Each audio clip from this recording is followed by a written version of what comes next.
So, Alien Covenant is now released to a large part of the world, with its somewhat controversial and game-changing ending, confusing, dividing, and enthralling those that have seen it. In this video, I'll give a quick rundown and explanation of the ending as I saw it, in an attempt to explain it to those a little confused with the state of the Alien universe now, post-Covenant.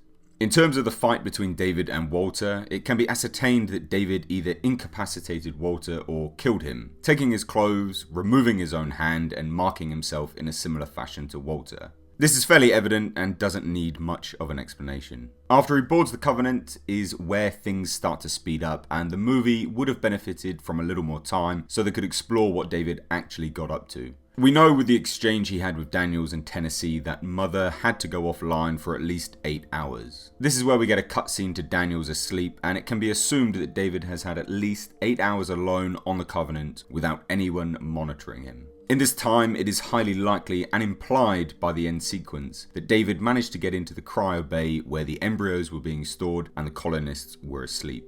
Due to the facehugger embryos that David regurgitates at the end of the film being encased identically to that of the human embryos, and there being 2 missing from the storage, it is implied David removed them and infected them, changing them into the facehuggers he later regurgitates. What is not explained is whether or not the infection process is due to the black pathogen being smuggled aboard the Covenant and David manually infecting them, or whether David has now somehow incorporated the black substance into his very being, and during the time of the embryos being swallowed, they were changed, altered, and became the facehuggers we saw.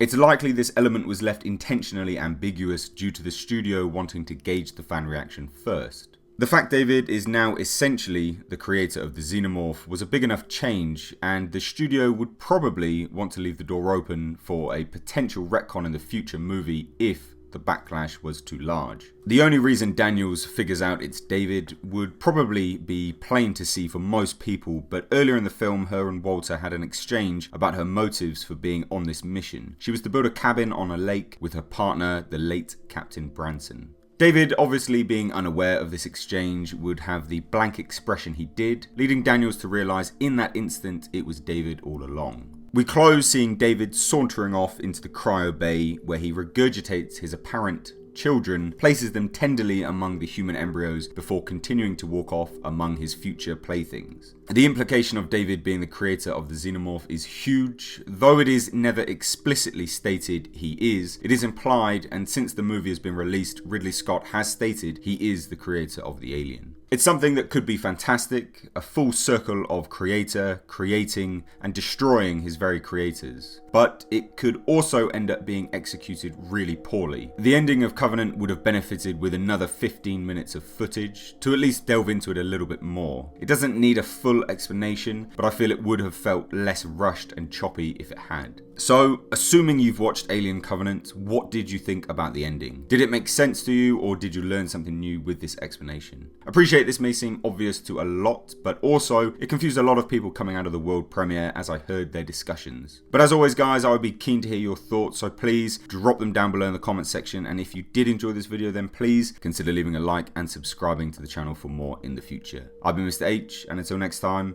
I'll catch you in the comment section.